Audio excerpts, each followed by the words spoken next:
ગીર સોમનાથ ઉના તાલુકાના સિમર ગામે ગીર સોમનાથ માજી સૈનિક સંગઠન દ્વારા આજરોજ ઉના તાલુકાના સિમર ગામે શ્રી જગજીવન બાપુ સેવા આશ્રમ ખાતે કારગિલ વિજય દિવસની ઉજવણી કરવાનું આયોજન કરવામાં આવેલ, જેમાં 1999માં કારગિલ લડાઈમાં જેમણે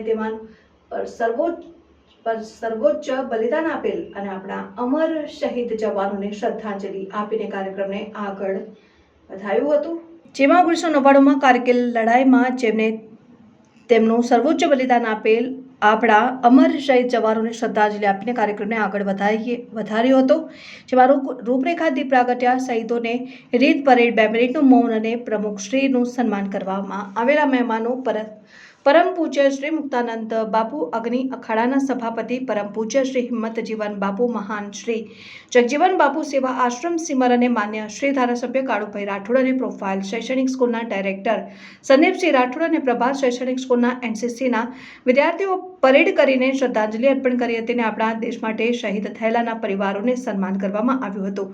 કાર્યક્રમને ઉજાગર કરવામાં ગ્રામજનોનો સાથ અને સહકાર રહ્યો। જોતા રહો ભારત ટાઈમ્સ ન્યૂઝ। જય હિન્દ। કેપ્ટન અશોક રાઠોડ, માજી સૈનિક સંગઠન પ્રમુખ, ગીર સોમનાથ। આજે 26મો કારગિલ વિજય દિવસ અહીં જગજીવન બાપુ સેવા આશ્રમની અંદર ધૂમધામથી મનાવવામાં આવ્યો છે, જેની અંદર વીર માતાઓ, બહેનો તથા સંતો પણ ઉપસ્થિત રહેલા, જેમાં મુખ્ય અતિથિ મુક્તાનંદ બાપુ, જે આપણે એક રાષ્ટ્રભાવના સાથે જે ઉદ્બોધન આપ્યું તે કાબલે તારીફ છે। તેણે એક અલગ વીડિયો ઉપાડી અને જે સૈનિક સ્કૂલનું જે આયોજન કરી અને વીર માતાઓ અને બહેનોના બાળકોને ફ્રીમાં જે ભણતરનું તેણે બતાવી અને તેનું જે વાતચીત કરી તે કાબિલે તારીફ છે। સાથે સાથે શ્રી જગજીવન બાપુ સેવા આશ્રમ સિમરના મહંત શ્રી હિંમતજીવન બાપુ, તેમણે પણ એક સ્પીચ આપી અને માજી સૈનિકોને પ્રેરિત કરેલા છે અને તેણે બતાવેલું કે આવા પ્રોગ્રામ તમારે ગમે ત્યારે કરવા હોય ત્યારે સિમરધામ આપણા માટે દરવાજા ખુલ્લા છે। ગમે ત્યારે આવી અને તમે આવી રીતના કાર્યક્રમ કરો અને અમે તમારું સ્વાગત કરશું અને આવી રીતના જ પૂજ્ય શ્રી મુક્તાનંદ બાપુને પણ આપણે આમંત્રિત આપશું।